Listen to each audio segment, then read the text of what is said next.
tous, aujourd'hui on va faire un dessert très facile à faire, qu'on a tous tendance à l'oublier, mais qui nous prend pas vraiment beaucoup de temps à faire. Donc on va faire la panna cotta, mais cette fois-ci c'est une panna cotta sans gélatine, c'est surtout pour les gens qui veulent pas utiliser de la gélatine et surtout pour les personnes qui cherchent de la gélatine halal et qui ne la trouvent pas. Bon, là c'est une alternative à la gélatine.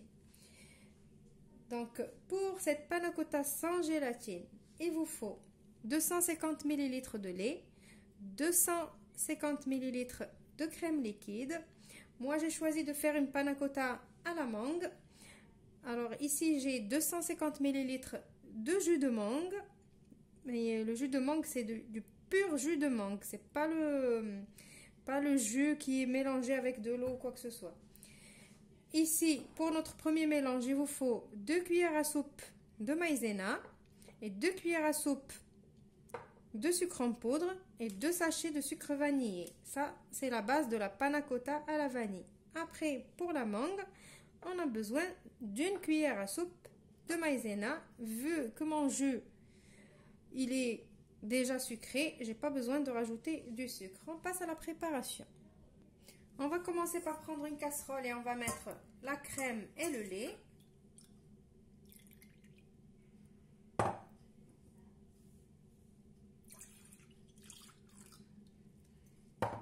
Et je vais mettre le sucre en poudre, la maïzena et mon sucre vanillé. Si vous avez de la vanille liquide, eh bien, ça sera que meilleur. Je mélange tout ça bien comme il faut pour qu'il n'y a pas de grumeaux du tout.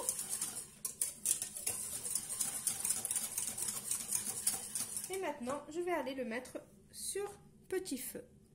Maintenant, on va faire la même opération avec notre jus de mangue.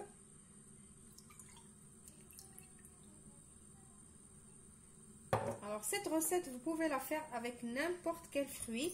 Là, moi, j'ai le jus de mangue, donc j'ai décidé de faire avec le jus de mangue, goût mangue. Si vous avez de jus de pêche, de jus, n'importe quel jus, ça marche aussi.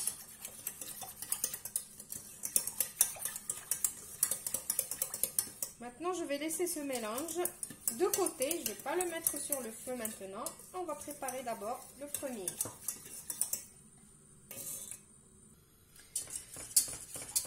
Alors, je ne cesse pas de fouetter et on attend que le mélange commence à s'épaissir.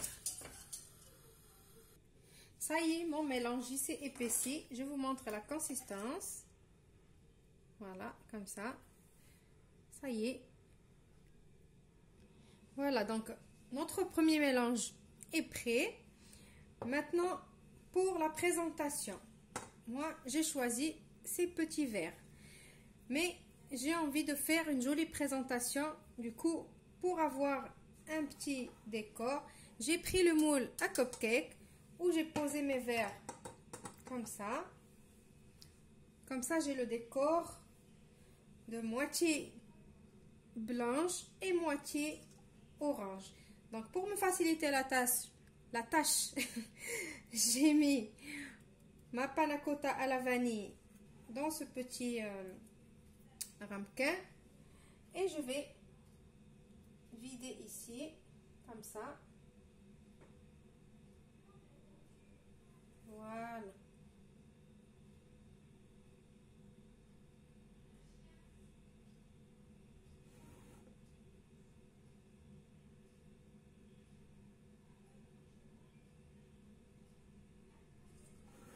Je tourne.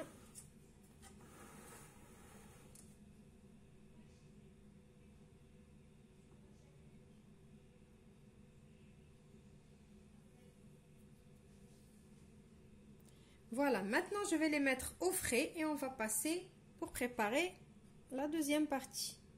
Donc maintenant je fais pareil que tout à l'heure. Je mets mon mélange sur petit feu et j'attends qu'il épaissit.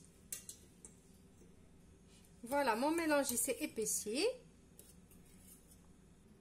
Voilà mon premier mélange ma panna cotta à la vanille, ça y est, elle a pris. Maintenant, je vais juste venir les reposer comme ça. Pas besoin de les laisser sur le moule à cupcake. Et je vais venir remplir avec le mélange de mangue.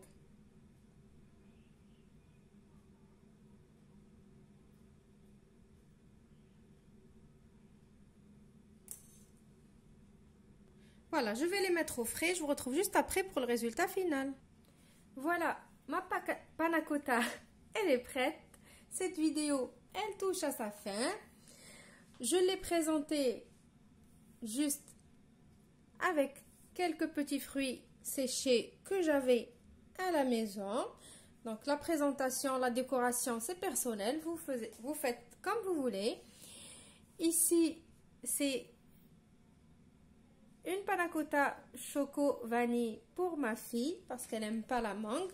J'ai juste fait fondre quelques morceaux de chocolat sur de la panna cotta vanille et je lui ai fait elle aussi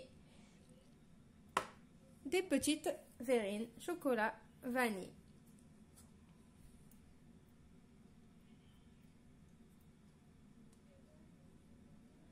Voilà. J'espère que la recette va vous plaire. Je vous retrouve dans une nouvelle vidéo prochainement. N'oubliez pas, faites comme moi. Restez chez vous. Au revoir et merci.